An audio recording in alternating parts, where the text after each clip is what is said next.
You want to be an architect, Maybe a truck driver? maybe a realtor. Something in the medical field? Huh.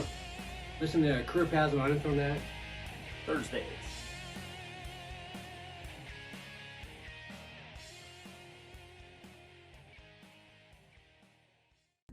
We've I think it was that same, can't remember. No, it was the different weekend. We were having my phone kept stopping recording, telling me it was full, and I'm like, no, you're not full.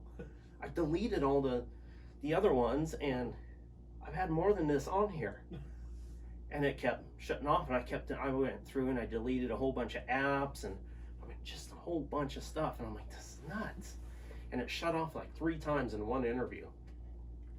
Finally, I'm sitting there, I'm trying to delete all the stuff, and I'm sitting there, I'm like, all right, I'm just gonna start deleting pictures and stuff. They're supposed to be backed up on the cloud. We should be good. I start deleting, I'm like, I never deleted the deleted file. So I had there was something like 35 videos, 30-minute videos in this deleted file, and I'm like, we're good. Let's go. It's like, oh my goodness, can't believe that. So as far as do I need to, how close do I need to keep this? Just about there. Right there is Yeah. fine. Okay, cool. All right. Okay. Are you ready? Yeah, sure.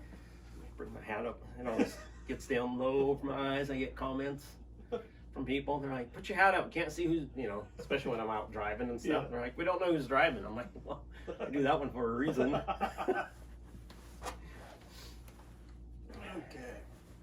All right, you ready? Mm-hmm. Yeah. Okay.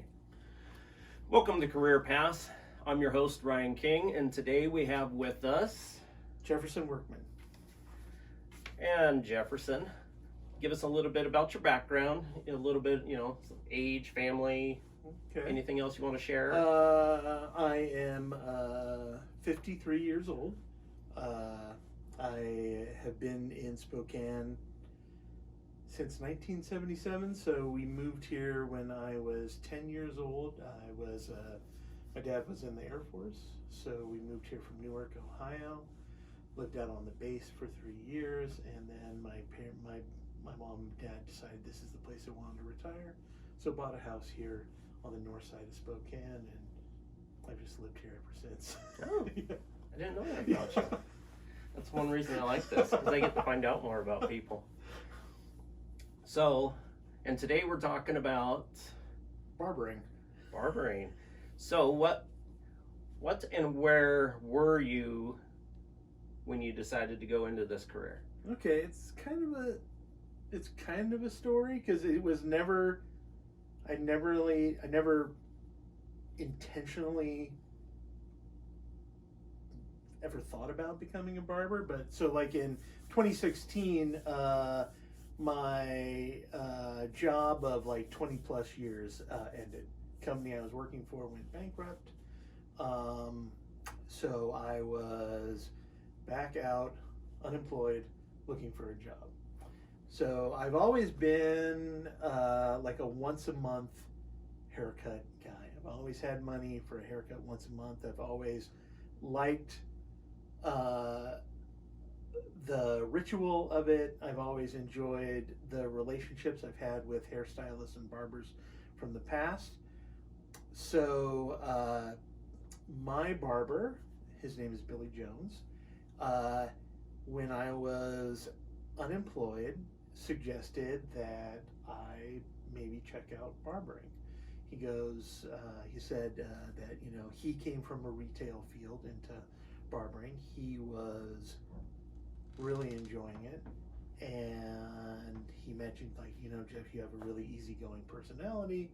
I think you possibly be great in this field, because essentially, yes, you get the skills in cutting hair, but also it's about building relationships and being Definitely. able to communicate with people, from all walks of life. You've got them in the chair, 30 minutes to an hour, you want to make them feel comfortable. So you have to be really at ease with yourself And so from there, I was already going to WorkSource, doing the unemployment routine. Mm-hmm. So I asked my WorkSource counselor, I said, well, I'm thinking about going into barbering. So she looked up the field, and at that time, barbering was in high demand in Washington State. So there was, because of my age, I was right at that point, I was 49. And That's where I'm at right now. yeah. And so because of my age and that the field was in high demand, that I could get some funds from Washington State to continue my education in a new field, a new career. So then I just began to look around where I could actually go to barbering school, and at that time, there was only one place in Spokane you could go. Really? That had a consistent barbering program, and that was the Paul Mitchell School out in the Valley. See, the lady that cuts my hair, Uh-huh. which I'm every 4 weeks. She tries to push me off the 5. No, I need it every 4 weeks. I like it short.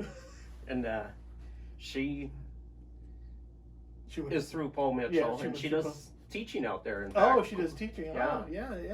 Oh, yeah. Sometimes you have a lot of former students sometimes go back to teach. Yeah. Which says a lot. Yes. Mm-hmm. Yeah. I mean, it says a lot about the people that are in that field, that they're, they give back. I think in the field you learn, and then you want to. Well, I don't know. I can only speak for myself. Is that I've always been sort of that person who wants to share, and share my knowledge with anyone who's up and coming, anyone who ever had a question about it. I would always do my best to answer the question, So going back to, I don't know if I'm getting ahead of any questions here, but going back to just that one. Okay, going back to finding Paul Mitchell, and then Paul Mitchell also gave me a Pell Grant. Oh, wow. So I pretty much only had to take out maybe a $3,000 school loan for school. That's awesome. So yeah, so it was, these things kind of came together,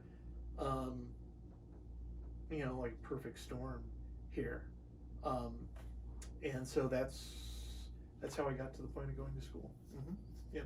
So, how did you find Paul Mitchell? I mean, how did I find Paul Mitchell? Well, when I was talking to my counselor at WorkSource, she actually went out into the field to look for places where I could get my education, and she's the one who brought Paul Mitchell to my attention. So I never realized the help that you get at WorkSource. They actually I put think in that effort. Yeah, I think you really got to push yourself there. I mean, you go to the classes there, but when someone gives you an opportunity, you say, oh, like they had said that there would be maybe possible funds available for you at your age to go into a different career, and I just took advantage of it. Yeah. So, what things did you do to really get started in school? I mean, what was the process of that? Process of that was there really wasn't too much of a process. You just you started school.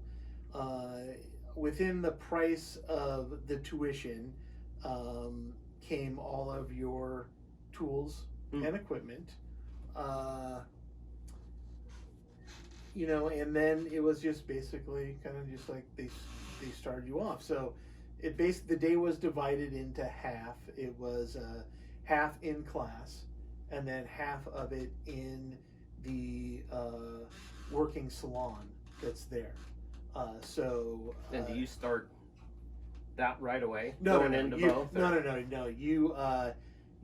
I think it was maybe like 5 to 6 weeks of just strictly class, and then we slowly started spending our afternoons out onto the floor cutting people's hair.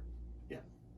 So when you say in the class, I mean it's not just book work, right? No. like It's not book work. You have the and... mannequin heads, and you're being taught different techniques to cut hair. They run through, what is like the Paul Mitchell system of cutting hair. So they have a specific system that you use to cut hair. So you're taught that, and they start teaching you how to cut women's hair at first, and then they start going into the men's style.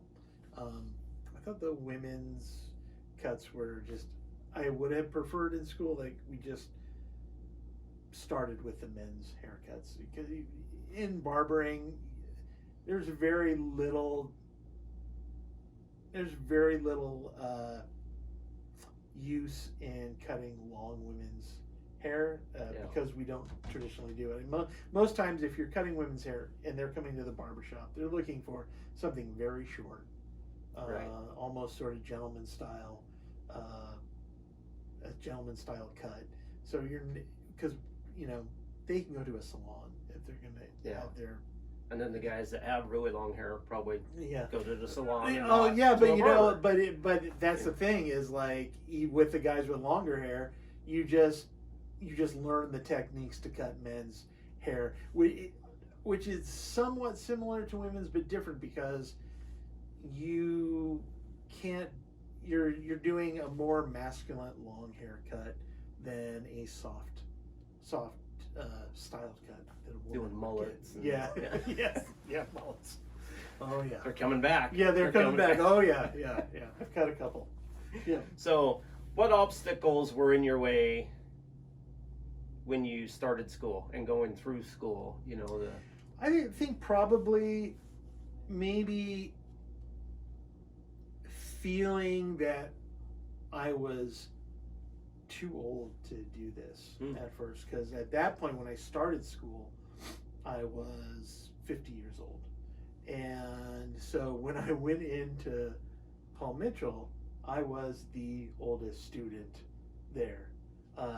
Everyone was 10 to 20 years younger than me, so there was this sort of thing about connecting with other students. You just at 50 to compare to someone who's 20, 21, that span of life experience, where you're at in your mind is completely different. So you're going to school with a bunch of 20-year-olds. There's a lot of drama. So you just keep your head down, do the work, and you'll get through it. Because in the barbering program it takes maybe about 7 months to get through. You need to have 800 hours of education to then be allowed to take the state test to get your barbering license.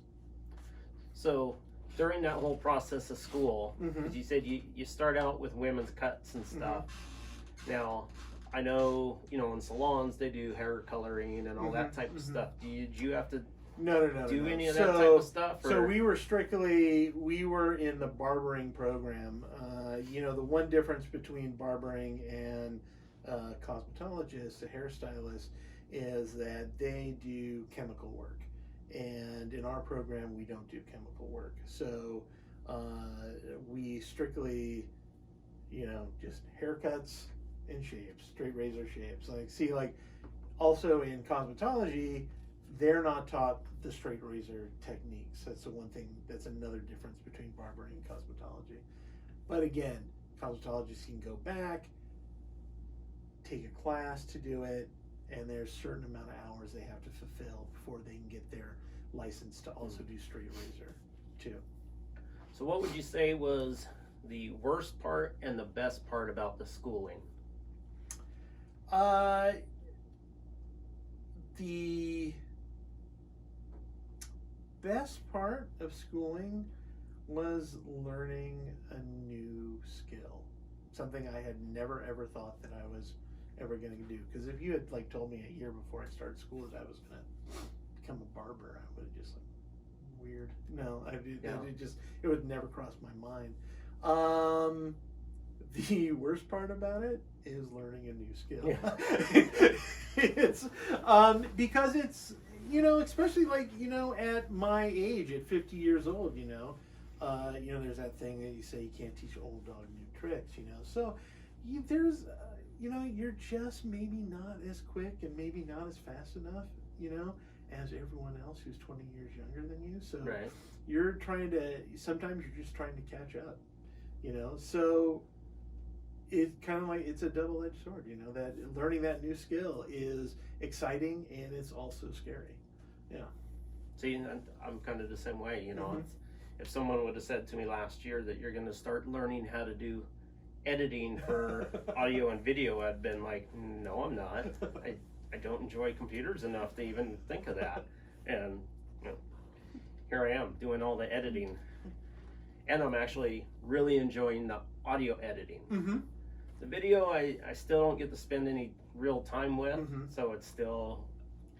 But it's those new experiences, I think, that we need to push ourselves to have, especially when you get older.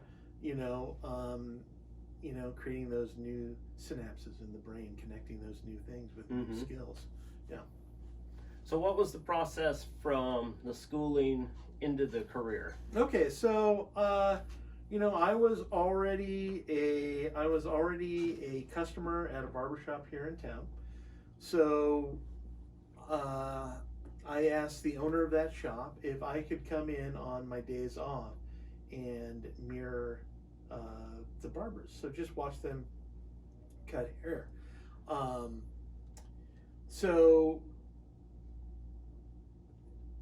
I'm kind of like really lucky in the sense that I had spent so much time at the shop getting to know the other barbers that when my graduation came, there was an open spot at this barber shop. And the owner asked me if I would just like to come in and take that spot. And it was just like, oh, so really for me, there wasn't a struggle in finding a job. I had one right out of school. Yeah. So then, what were the challenges after you started? After I started, you found out that most everything you were taught at Paul Mitchell, you didn't use. Really? And yeah, and it's just that when you're in a barbershop, you kind of cut hair you cut hair differently. And Paul Mitchell comes from it more from a salon point of view and not from a barbershop point of view. So I felt like when I got there, I was almost starting off at square one. The owner said like, what, they didn't teach you this in school? They didn't teach you that in school? That's strange, So yeah, so it was just like starting over again, So then, the barbers that you were then with at your first location, did those guys kind of come in and answer you? And I'd have a question, and all the guys were great about helping you out, helping you solve something. But but it's not a teaching atmosphere. It's a business. Right. It's a business. So you really have to learn on the go. Kind of ask afterwards. Yeah, kind of ask afterwards. Hope A you did lot it of right. it. Yeah, hope you did it right. I'm sure that first year that I gave some less than stellar haircuts. Great thing is, yeah, hair always grows yeah. back. The great thing is hair always grows back. Come back and try it again. Yeah, but you're in this situation, especially where I was at, which I was in a very, very popular barbershop in Spokane that had expectations with it. So maybe when you're less than what the level should be, it's a little troublesome sometimes. Yeah. Yeah. Do you think it helped you to rise to I a higher level? I think it helped me, but it also gave me some anxiety too, because again, those expectations. I have lots of clients that were satisfied with their haircuts, but I had a few who weren't, and a few who thought, oh, maybe I was sitting in that chair too long, and maybe that's not the best looking haircut. But again,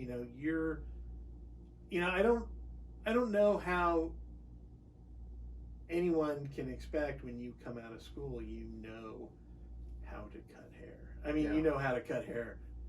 I think give an amazing haircut. I think it's a continual learning experience, and it's and even after you're finished with school, you still need to self-educate yourself. I would read books. I would use YouTube. Lots of barbering videos on YouTube. Lots of barbers film themselves cutting hair, so you can learn different techniques. So I know the lady that cuts my hair, because hers is salon, and she takes all the girls that work for her, and they go to classes, right? the classes. Yeah. Like once a year, they're gone for a week. They go to Hawaii all the time. I think every year, pretty much, they've gone to Vegas and places. That's the great thing about the salon culture, is they do really promote education. Not so much in barber culture. I don't know any barbershops here in town that send their barbers out to learn. Sometimes we'll have some local product reps bring in a barber, but that doesn't happen a lot. But as far as what I know about barbering, I've only been doing this for now 3 years in September. That isn't really pushed in barbering, the further education thing, and it's really just kind of left on you to continue your own education. Wow. Yeah.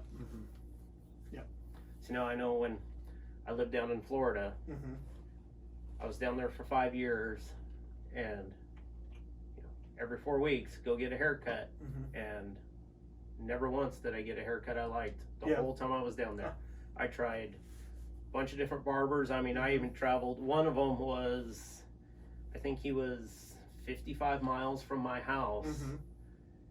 Supposed to have this great reputation as a barber and stuff, and I don't think he heard a single word I said. Yeah. I'm like, I want it like this, this type of shortness and that.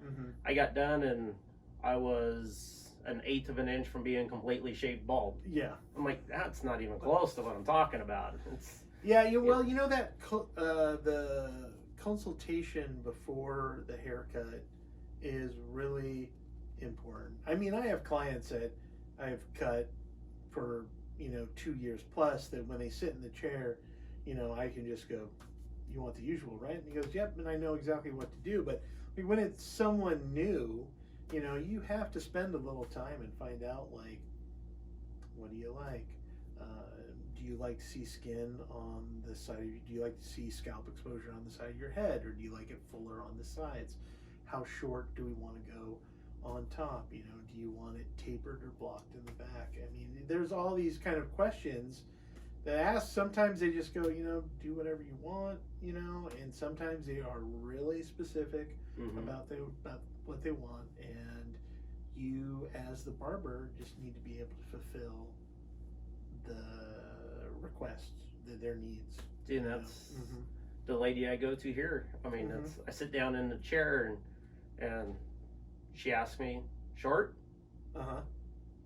And that's it. Yep. And then she knows she has free reign to do whatever she wants, because she's done it so many years. I trust her completely. Yeah. If she wants to try a new style on my hair, go for it. Yeah. As long as it's fallen within the length range that I prefer. And with all this COVID thing, Yes. for months we didn't get haircuts. I went in and she's looking at me. She goes, I've never seen your hair this long. Yeah. And I'm like, it's been a Oh long yeah, time. I had clients come in and I go like, oh my god, look how much hair you have, and some look great with longer hair, you know. And so I've had some clients that, you know, I want to keep it longer. I don't necessarily want to. See, normally See, mine's it's quite a bit short. shorter, Yeah, but yeah. she's talked me into Yeah. going a little longer. Mhm. You know, we tried longer than Mhm. this, Yeah. and the next time I went in, I'm like, no, shorter. And each time I think I go a little shorter, get back to normal. I think, yeah, you know, I think you like, it is like, you know, I heard one barber talk about, like, when you go to a barber, you need to at least give that barber 4 tries, you know, because he is getting to know your hair. Yeah. You know, because, you know, you have cowlicks, you have thin spots, the Yes, I do. crown, you know, those are all things that you need to learn about the client's hair. And if you're not, and if you haven't been in the business forever, you know, sometimes it's like, I don't know how this haircut is going to react, how it's going to react. So like giving the barber like 4 times, and if that barber hasn't figured it out by the 4th time, you know, then move on. Because there's a saying, like, you know, there is a barber for every client and there is a client for every barber. You know, it's just finding the barber that does the best thing for you. I mean, you may have some super talented barber that just can't quite get the haircut that you want, and then you just go to this other guy and he can do it, and it's just like, well, okay, this works, you know. Yeah, just find the guy that works for you, you know, guy or woman, I should say. Mm-hmm. See, I know growing up, my dad always went to his barber, Mm-hmm. and it was, I guess, in a way, like an event, you know. Mm-hmm. He would meet friends there. They'd all Yep. sit around and talk and Mhm. stuff. And, you know, he had gone to that barber for, I don't know how many years. You know, the guy finally had just passed away. Mhm. And, you know, Dad's like, well, at first I think he thought he was never going to get another haircut again, you know. And he Listen, likes his hair short, so that you- didn't last long. But, Yeah, you build a relationship with someone. You know, I have a new client who had a barber who had cut his hair for 35 years, and she retired, and so he needed to find a new barber. So, you know, and a friend of his recommended him to me, and it was just like, so I asked him what he wants. He goes, I don't know what I want, because my barber would just go in and she would just cut my hair. She knew exactly what I wanted. I go, okay, so let me ask you some questions. We did the consulting, and, you know, we got, you know, and he you know, and he was very satisfied with his haircut. He's been coming back now, so it's kind of scary, because it's kind of like dating, you know, to some extent, you know, because, you know, I've gone, you know, I found a great person who cut my hair, and then that person left that salon or that shop, and then it was like, oh great, now I've got to go find someone new. So you just 2 to 3 places, you know, until you just finally, okay, this is the right person. Yeah. Mm-hmm. So I know that falls in a lot of different fields. Mm-hmm. You know, wife, she gets her nails done, and she had this lady that was amazing. She goes in one day and the lady's gone. Yeah. And she's like, where'd she go? Well, they're not going to tell you where she went. And then it was months later, she found this new shop that had just opened up. Turns out it was the lady. So she found her lady back. Yeah. You know, so they were able to, you know, start Reconnect. dating again, Yeah. you know, so to speak. All right, so time in the office, time in the field, and what do those look like for you? Okay, well, you know, so I left the shop that I was at in December. You know, and to be honest with you, I was asked to leave. The owner felt that I still wasn't at the level that And that's he where wanted. you used to get your haircut, right? And that's where I used to get my haircut. Do you still get your haircut? No. You know, it's difficult to go back to a place and you were asked to leave. So, you know, so that was like one of those moments where it's like, okay, man, I really gotta get my stuff together. So it's like, like the Japanese have a saying, fall down 7 times, get up 8. You just keep on moving. So I was able to, a friend of mine who's a hairstylist has a small studio in Browns Edition, and I was telling him about, leaving my barbershop, and he goes, well, you know what, I think I can create a space for you there. So I just so in January I set up a new place in Browns Edition under my business name, Bamboo Barber. The majority of my clients followed me over, Nice. So it was nice, and things were chugging along, and then second week of March asked to close. So so it kind of killed the momentum of the business.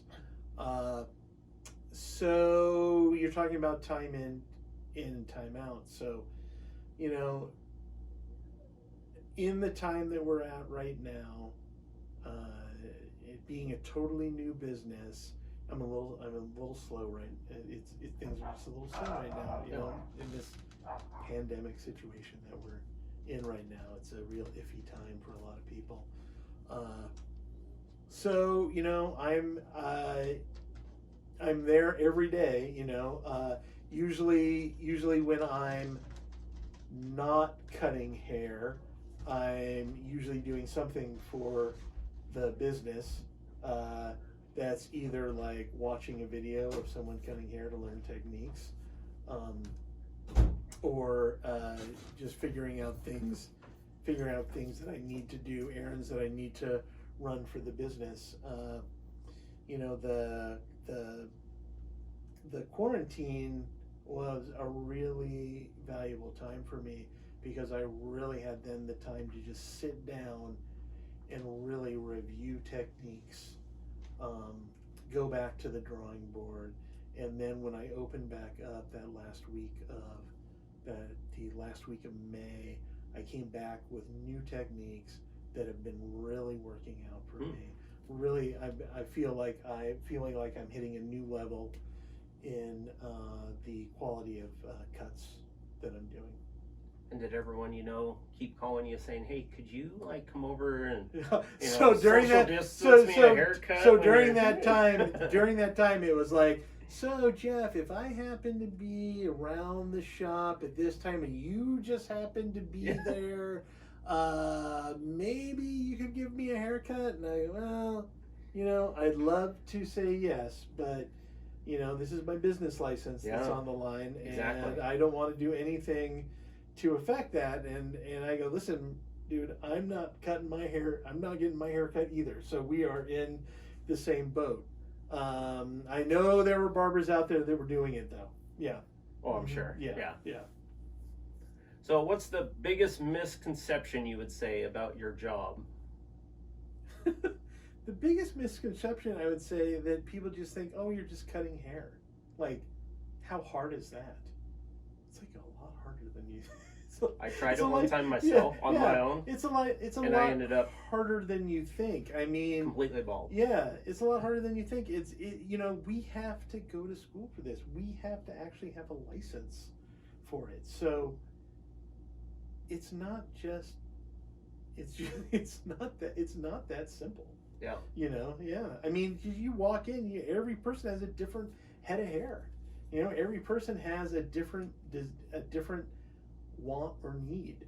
So it's that fact of trying to be as versatile as possible and knowing what techniques you have to use to accomplish the cut that person wants. Well, like I had said, my time in Florida, Yeah. I even tried cutting my own hair once. Got the razor, I figured if I just do it, like 3/4 inches long, I can make it work. Yeah. And ended up going shorter and shorter, and then ended up going, well, I went this far and pulled out the actual razor and tried bald. And it's like, yeah, I'm not meant to be completely bald. I will wear a hat. Yeah. Listen, I don't even try to cut my own hair. I would rather just like go to a barber and have them cut my hair for me. you know. So, money. Mm-hmm. You comfortable? You I am. So I worked in retail prior to this job. I am definitely making more money than I was in retail. nice. And even now, like I said, that it's a slow time right now, I'm still comfortable. You know, business could be better, but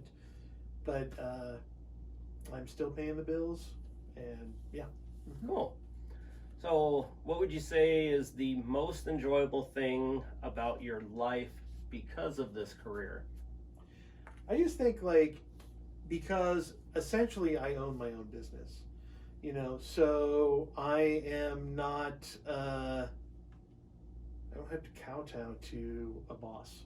Essentially, I don't need to like request a day off, Yeah. or like so the time is mine, you know. But having said that, is that if you're not in the shop, you're not making money. So I think the thing I enjoy most about your career uh-huh.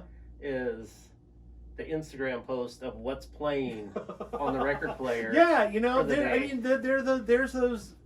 there's those aspects like, you know, I get to listen to music all day long, you know, and that's, you know, music is a huge part of my life, and plus, you know, I enjoy my clients, so I enjoy talking to them. You know, I work essentially by myself, but people always say, well, it must stink that you're working by yourself. No, because I have clients. I talk to my clients when I'm there, so I'm not really working by myself. But there is a certain thing about just, even with all the stresses and the concerns of having your own business, you're really your own person, and I really enjoy that part about the job.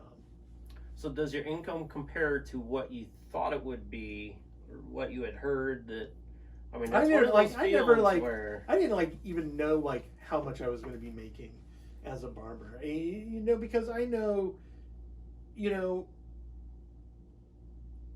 I just,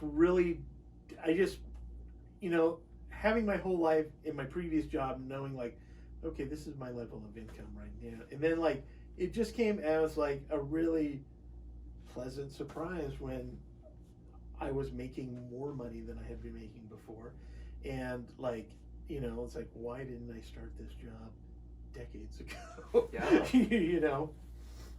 So, how many jobs do you think you've had before you started this career, and how many of those would you say were careers that you've then like changed?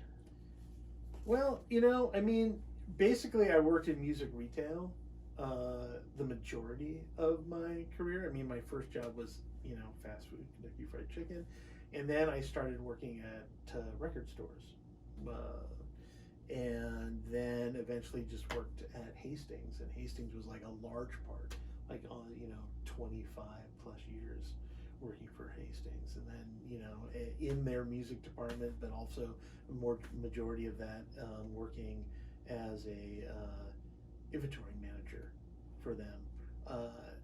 But again, like any of those skills in that from those previous jobs going to barbering, you know, it's just communication. You know, you just need to be able to communicate with people. Yeah. So, is there any other advice you would want to give anyone that's looking to become a barber? Well, I would definitely find a very good school, and I would definitely ask people, try to find out people who had gone to the school and what their opinion of was it, of the program that school supplied. I mean, because like I said, I came out of school and I really had to like start back at square one. I felt like maybe Paul Mitchell didn't do the most effective job, but Paul Mitchell did get my foot in the door. So I just can't like, you know, crap all over the school, because they did give me some very basic skills. But I would also, like, if you're interested in it, shadow at a barber shop. ask the owner, can I come in and just watch you cut hair? And if I have a question, can I ask? And you'll find some shops that, no, I'm not going to teach you my secret skills. Yeah. And then you'll find shops that are just really open about it. Yeah, come in, just watch, Yeah. So, besides barbering, what other career would you ever want to try? Well, I originally was in school to become a graphic designer, but through a series of life events, that just never happened. I definitely would have loved to have a career in the arts, and maybe not necessarily graphic design, but in the fine arts field there. That's, and then like, what else do you want to do? I want to be a rock star, things like that. But I think probably anything like in the creative field, even in barbering, you still get that, that ability to be creative in barbering too. It's a skill, but it's also an art. Yep. All right, perfect. Okay. All right, thanks. That's all. All right, so thank you. Thanks for tuning in to Career Paths. I'm Ryan King with Jefferson Workman. It's your life. Make it happen. Oh, can I do one more thing? Can I just? You sure can. Can I just talk about just my business in Yeah. itself? Yeah.